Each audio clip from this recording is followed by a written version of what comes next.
Majority ప్రజలు రాజ్యాంగం తమకు ప్రసాదించిన ఓటు హక్కు ద్వారా సరైన ప్రతినిధిని ఎన్నుకోవడమే నిజమైన ప్రజాస్వామ్యం.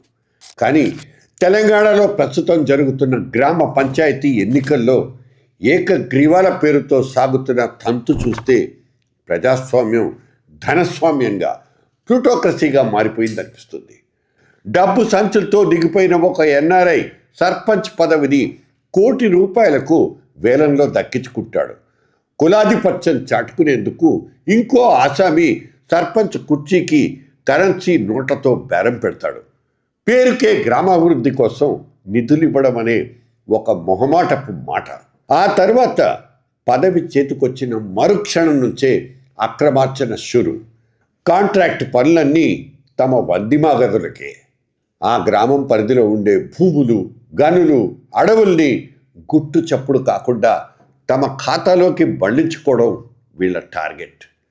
ప్రస్తుతం 12,728 మంది సర్పంచ్లు, 1,12,000 వార్డు సభ్యులకు ఎన్నికలు జరుగుతున్నాయి. మొదటి దశలో ఇందులో 150కి పైగా సర్పంచ్లు ఏకగ్రీవంగా ఎన్నికయ్యారు. 2019 ఎన్నికల్లో 2,134 మంది సర్పంచ్లు పోటీ లేకుండానే గెలిచారు. ఇది 16%. ఆ ఎన్నికల్లో 29,985 మంది వార్డు మెంబర్లు, అంటే 26.4% మంది ఏకగ్రీవం అయ్యారు. ఈసారి 3 దశలు పూర్తయ్యేసరికల్లా ఏకగ్రీవాల లెక్క చాలా ఎక్కువగానే ఉంటుంది. ఒకప్పుడు విలేజ్ ప్రెసిడెంట్ అంటే ఊరందరికీ పెద్ద దిక్కులాంటి బాధ్యత. కేవలం కద్దరు చొక్కా తొడుక్కోవడమే కాదు, నిబద్ధతతో సామాజిక సేవ చేయాలన్న ఆలోచన. ఉన్న ఊరు బాగోగులు చూడడం అంటే కన్న తల్లిదండ్రుల మంచి చెడు గురించి పట్టించుకోవడం లాంటిదే. రోడ్లు, చెరువులు, స్కూళ్ళు, ఆసుపత్రులు, మార్కెట్ యార్డులు, రకరకాల బాధ్యతలు సదరు సర్పంచ్ లేదా వార్డు మెంబర్ల భుజాల మీద ఉండేవి. పల్లెల్లో భూమి విలువ అమాంతం పెరిగినప్పటి నుంచి ఆ పదవుల మీద చాలామందికి వ్యామోహం పెరిగిపోయింది. పైగా ఎలాగో అలా విలేజ్ లెవెల్లో పొలిటికల్ అరంగేట్రం చేసేస్తే రానున్న రోజుల్లో ఎమ్మెల్యే పోస్టుకు కర్చీఫ్ వేయొచ్చన్న ఆశ వాడది. అందుకే పంచాయతీ ఎన్నికల్లో ఏకగ్రీవాల సందడి. రాజకీయ పలుకుబడి, కులం తెచ్చిపెట్టిన ఆధిపత్యం, డబ్బు ద్వారా సంక్రమించిన కండబలం ఎన్నికల్లో గెలిచి కుర్చీలు దక్కించుకోవడానికి రకరకాల మార్గాలు. ఏకగ్రీవాలతో మంచి లేదని కాదు, మంచి కన్నా చెడు ప్రభావమే ఎక్కువ అన్నది నిపుణుల అంచనా. అందుకే ఈ రెంటికి మధ్య బేరీజ్ వేసుకుందాం. తెలంగాణలో గ్రామ పంచాయతీ ఎన్నికల్లో అభివృద్ధి కోసం నిధులు, ప్రోత్సాహకాలు ప్రకటిస్తూ ఏకగ్రీవాల్ని ప్రోత్సహించడం ఒక విధానంగా మారిపోయింది.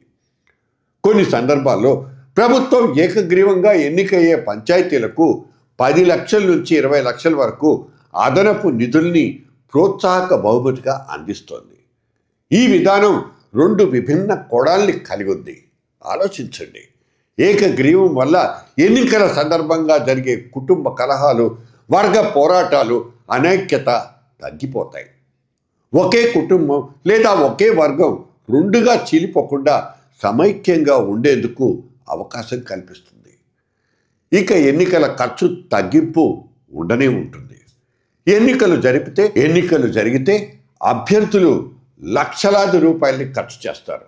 ఏకగ్రీవం వలన అభ్యర్థులకు, ప్రభుత్వానికి డబ్బు, సమయం ఆదా అవుతుంది. ఆ డబ్బును గ్రామాభివృద్ధికి ఉపయోగించుకోవచ్చు. అలాగే వేగవంతమైన అభివృద్ధికి దారి కూడా దొరుకుతుంది. ఎన్నికల గొడవలు లేకుండా కొత్తగా ఎన్నికైన నాయకత్వం వెంటనే అభివృద్ధి పనుల మీద దృష్టి సారించడానికి అవకాశం కూడా లభిస్తుంది. ఇక ప్రతికూల పరిణామాల గురించి కూడా ఆలోచించాలిగా. కండబలం, ఇతర అండదండలున్న వాడే కుర్చీ సొంతం చేసుకుంటాడు. ఇదే మనీ పవర్. ఏకగ్రీవం పేరుతో జరుగుతున్న వేలం పాటలు ప్రజాస్వామ్య స్ఫూర్తికే పూర్తిగా విఘాతం. వీలున్నంతగా అవినీతికి పాల్పడడం ఖాయం.